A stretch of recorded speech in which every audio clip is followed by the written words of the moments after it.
Honey, you should have gone to work for Boeing. Why didn't you? You should have. Instead of first. Back those days, they didn't have computers that were drawing everything on.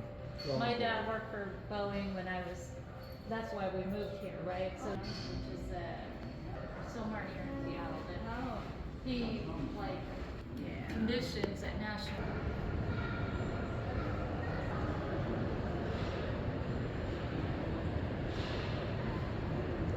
$1925.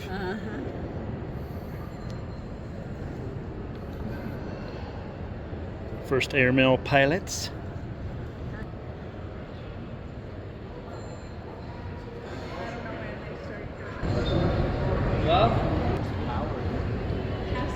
Four passengers. Really? Yeah. 4 people in there? Yeah. Could take 4 paying customers into the air. That's wild.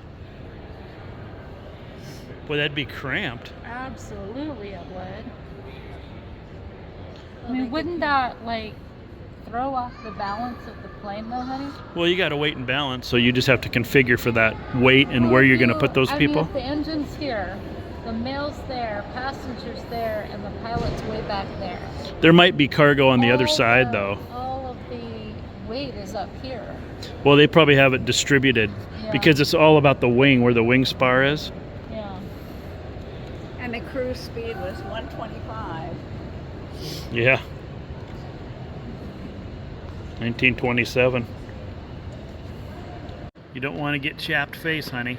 No. That's nice cream right there.